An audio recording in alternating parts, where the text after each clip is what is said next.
So mga kabiki, ngayon ang ating finished product.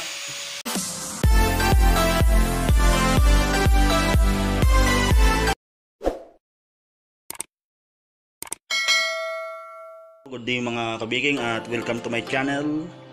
Isang timplada na naman ang ating isi-share ngayon at pwedeng nyo rin pagkakitaan lalo na sa mga mag-u-opening ng bakery. Ang gagawin natin ngayon ay yung tinatawag na Francis bread. Ayan. Kung ano man yon ay makikita nyo po yon kung anong klaseng tinapay yan at ito yung mga sangkap natin at hindi na natin siya patatagalin. Meron tayong bread flour na 1 kilo. Pwede kayong gumamit ng all-purpose flour kung wala kayong bread flour. At meron tayong wash sugar na 250 grams o kaya 1/4 kilo. Pwede kayong gumamit ng puti kung wala kayong wash sugar. At siyempre meron tayong asin, ayan, 10 grams. At meron tayong instant yes. Sa instant ang gamit ko, pwede kayong gumamit ng Angel yes, kung ano man available na yes na gagamitin nyo. At siyempre meron tayong vegetable shortening na 50 grams. At babalikan po natin yung yes. Ang yes pa lang nalagay ko ay 20 grams.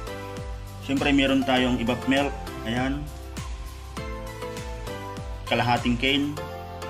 At tubig na 1/4 cane, ayan.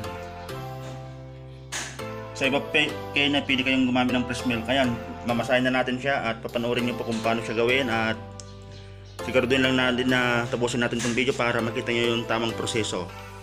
Ayan po.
Masa at magpuputol tayo ng tig 50 grams.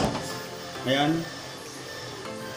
Siyempre papahiran natin siya ng sorting para hindi siya malagkit.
Tapos papulungan sa breadcrumbs.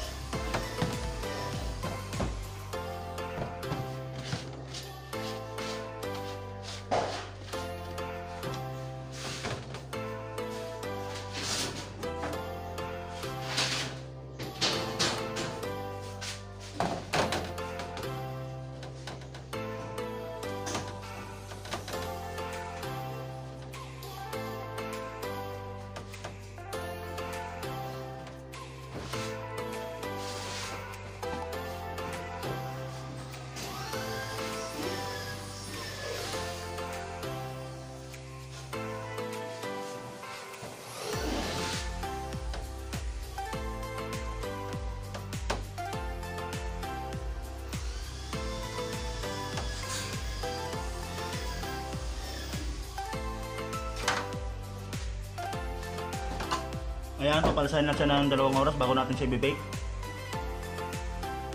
2 oras ang pampalasa. Ayan ang ating finished product. After 2 oras ay saka natin siya luluto. Papalasahin muna natin siya. Ayan. So ayan mga kabiking, at isasalang na natin siya. Ganyan siya kalaki. Ayan, kung nakikita nyo. Isasalang natin siya sa init na 170 temperature. 12 minutes bago siya maluto. Mamaya ipapakita ko sa inyo yung finished product.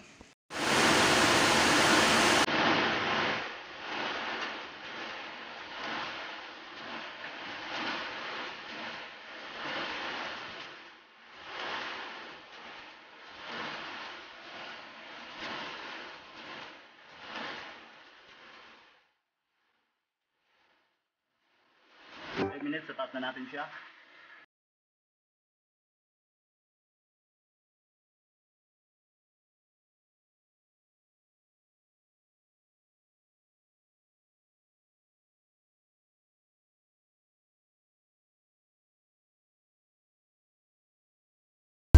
So mga kabiking, ayan na ang ating finished product. Ayan.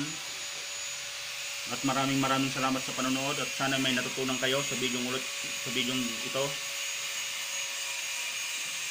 Ayan, maraming salamat.